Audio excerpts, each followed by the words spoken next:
এটি কিন্তু বডি নেই, যে সাইডে বডি ছিল। তো আমরা অপোজিট সাইডের কয়েলটি যদি দেখি, তো এখন কিন্তু দুনো সাইডেই কোনো বডি নাই। এখন এসি লাইন ইনপুট করে আমরা ফ্যানটি দেখব। তো এখন এসি লাইন ইনপুট করার পর ফ্যানটি আমরা দেখতে পাচ্ছি যে এটি কিন্তু ঘুরছে। আসসালামু আলাইকুম ভিউয়ার্স, তো আশা করি আপনারা সকলে ভালো আছেন। তো আজ আমরা দেখব যে সিলিং ফ্যানের কয়েলগুলো বডি হলে কিভাবে এটা ঠিক করতে হয়।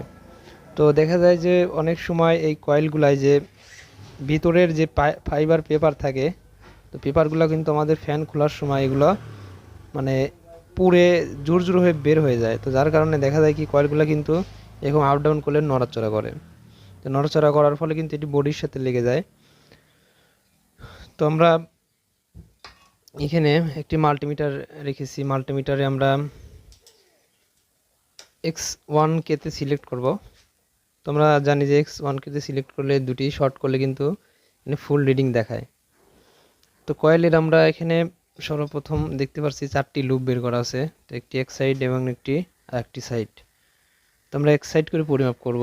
তো এখানে সাইডের কয়েল কিন্তু মাপ দেখাচ্ছে, আর আমরা দুই সাইডের কয়েলের মাপই কিন্তু ঠিক দেখতে পাচ্ছি।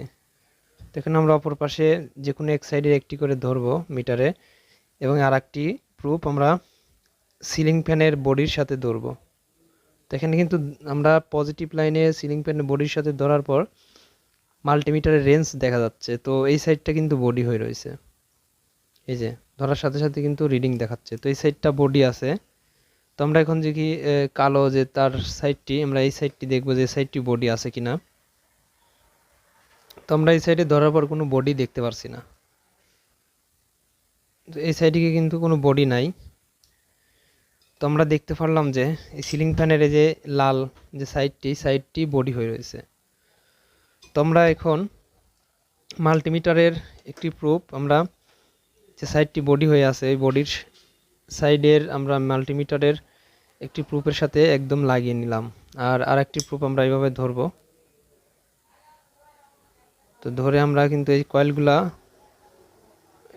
কয়েলগুলো নড়ালে কিন্তু বডি কিন্তু ছুটে যায়। কয়েল আমরা যখন আপ ডাউন করি তখন কিন্তু দেখা যাচ্ছে বডি হয় এই সাইডে, কিন্তু টাচ করলে বডি রিডিং দেখা যাচ্ছে।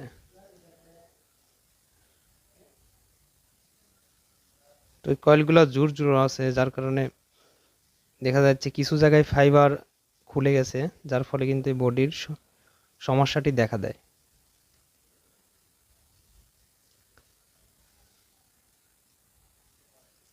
তো এখন কিন্তু বডি এই সাইডে কিন্তু ধরলে বডি দেখা যাচ্ছে।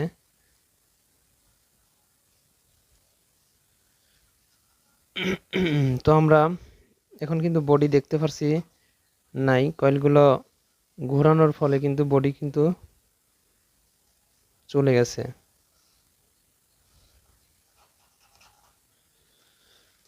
তো আমরা যখন বডি যাওয়ার পর আবারও যদি আমরা এই সাইডের মাল্টিমিটার দিয়ে ধরি, তো এখানে কিন্তু ঠিক এখন কিন্তু মাল্টিমিটারে কোনো বডি রিডিং দেখাচ্ছে না।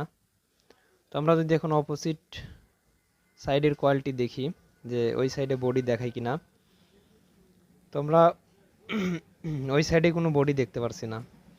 তো আমরা এখন করব হচ্ছে কি আমাদের এখানে ব্লু গান আছে। তো আমরা ব্লু গানটি এখানে হিট দিয়ে নিয়েছি, আর এটা দিয়ে আমরা যে পজিশনে কয়েলটি এখন বসে রেখেছি আমরা এখন আমরা এই কয়েলের এই ব্লু গান আঠাটি আমরা মেরে দেব, যাতে করে কয়েলটার নড়াচড়া না করে। তো আমরা কয়েলের প্রত্যেকটি সাইডে কিন্তু ব্লু গানের আঠা মারতে হবে।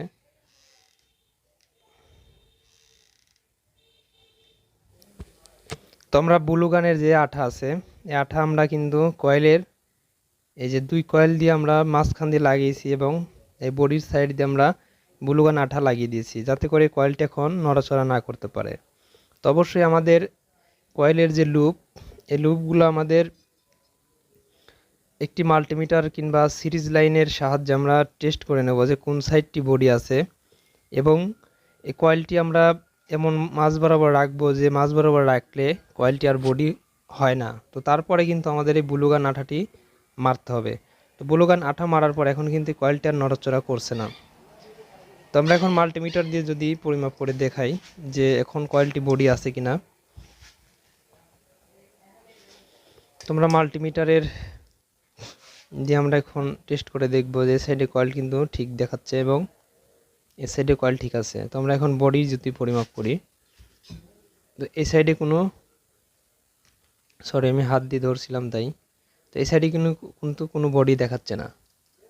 এই সাইডটি কিন্তু বডি নেই, যে সাইডে বডি ছিল। তো আমরা অপোজিট সাইডের কয়েলটি যদি দেখি, তো এখন কিন্তু দুনো সাইডেই কোনো বডি নাই।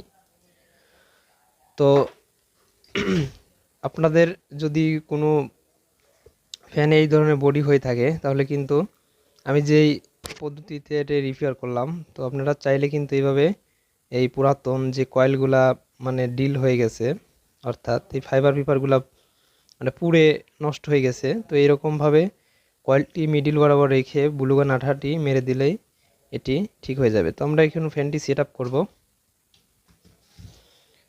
এটা হলো 36 ইঞ্চি একটি সিলিং ফ্যান। তো আমরা এখন ফ্যানটি সেট আপ করবো।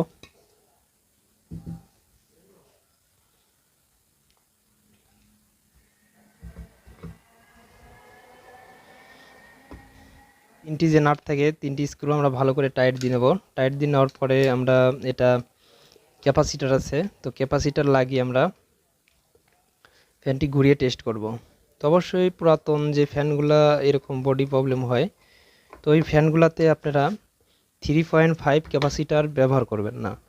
3.5 ক্যাপাসিটার ব্যবহার করলে দেখা যাচ্ছে কি 220 ভোল্টেজ আপনার স্টার্টিংয়ে ঢুকে যায় এবং রানিংও ঢুকে যায়। তো যার ফলে কয়েলটি হিট হয়ে থাকে বেশি, আর হিট হওয়ার ফলে কিন্তু এই ধরনের সমস্যা ঘটে যে ফাইবারগুলো পুড়ে যায় বা ফাইবারের বেশি হিট হওয়ার কারণে ফাইবারগুলো বেশি দিন লাস্টিং করে না। তো আমরা ফ্যানটি এখন নাটটি স্ক্রুগুলো লাগাবো, লাগানোর পরে আমরা ক্যাপাসিটার লাগিয়ে ফ্যানটি টেস্ট করব। তো আমরা এখানে একটি 2.5 ক্যাপাসিটার লাগিয়েছি, ক্যাপাসিটারটি নতুন। তো আমরা এখন ফ্যানটি ঘুরিয়ে দেখব যে ফ্যানটি ঘুরে কিনা। তোমাদের এখানে যে সাইডটি বডি ছিল ওই সাইডটি আমরা স্টার্টিংয়ে রাখবো, আর রানিং সাইডটি আমরা যে সাইডটি নর্মাল ছিল অর্থাৎ বডি যে সাইডটি ছিল না ওই সাইডটি আমরা স্টার্টিংয়ে করে দেব। আর রানিংয়ে লাগবো হচ্ছে গা আমাদের কালো প্রুফটি আমাদের রানিং হবে।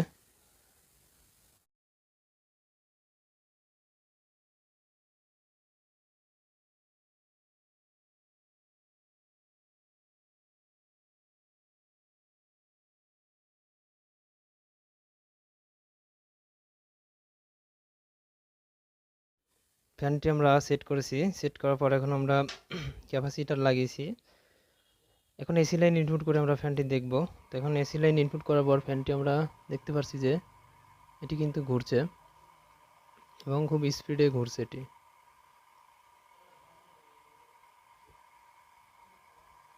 তো এখানে এই যে এসি লাইন এটি লাগানো আছে, সিরিজে দেওয়া আছে,